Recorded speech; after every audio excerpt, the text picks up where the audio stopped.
در هر انتخابات پرزیدنتی کشورهای دیگر دیبات و یا بحث نامزدها تشکیل می شود. اگر در دیبات یا بحث زنده با نامزد و رئیس جمهور فعلی امام علی رحمان روبرو شوید به اون کس چی سوال می‌دهید؟ اول اینکه چنین دیبات شد من افتخار میکنم که در چنین یک مکالمه اشتراک میکنم. سوال ها البته که در رفتی همون دیبات مشخص میشه. در ذهنتون آیا سوالی هست که اگر در حالت امکان دیبات این دیبات ها بعد از معین شدن برنامه‌های حزبی، برنامه‌های نامزد البته صورت میگیرن، ما تحلیل میکنیم و میبینیم با فرقیت رو سخن میکنیم. اون مشکلات جامعه است، دیدگاه و نظری البته که پرزیدنتی عمل کننده رو میپرسیم و من فکر میکنم اگر چنین دیبات شود این دیبات بسیار یک مراق انگیز میشود و تمام شاید همین 9 میلیون اهالی جمهوری تاجیکستان اون رو تماشا کنند. خیلی خوب. حالا حزب خلقی دموکراسی تاجیکستان نامزد خود را پیشنهاد نکرده است و معلوم نیست که رئیس جمهور فعلی امام علی رحمان در انتخابات اشتراک میکنند و یا نه. آیا امکان دارد که امام علی رحمان از شرکت در انتخابات پرزیدنتی 11 اکتبر دست کشند؟ آنگاه چه حالتی پیش میآید؟ برای ما هم بسیار مراق انگیز است که کی از حزب خلقی دموکراتی در این معرکه سیاسی پیشبری کرده می شود.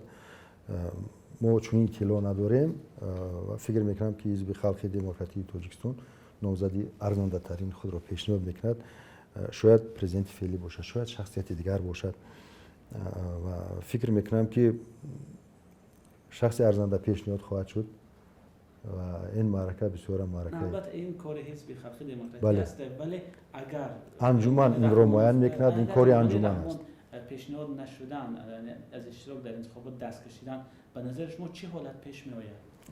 من نمیخوام، من گفتم من پیشگویی کردن نمیخوام. میبینیم که انجمن حزب خلقی دموکراتی تاجیکستان نزدیک برگزار میگردد و در اونجا بعد اون خواهیم دانست که کی پیشنهاد کرده می شود.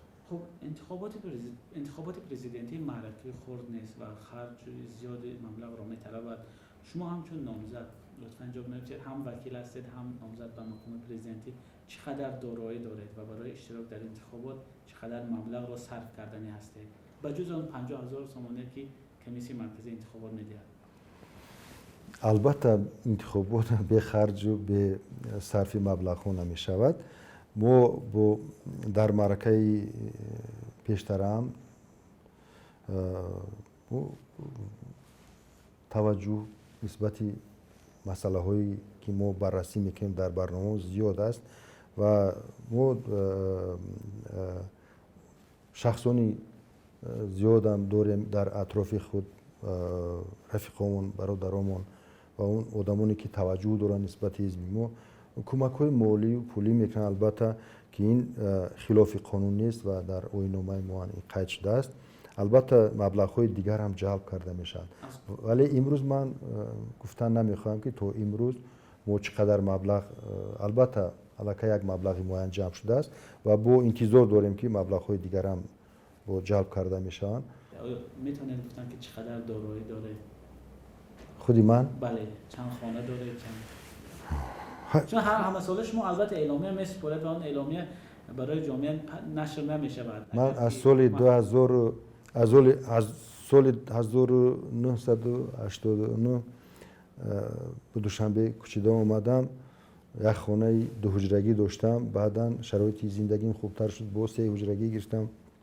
امروز یک صاحب یک خانه 5 حجرگی هستم. دیگر دارایی چی باشد؟ زمین کشاورزی ندارم، بستانسرا ندارم، دیگر همین.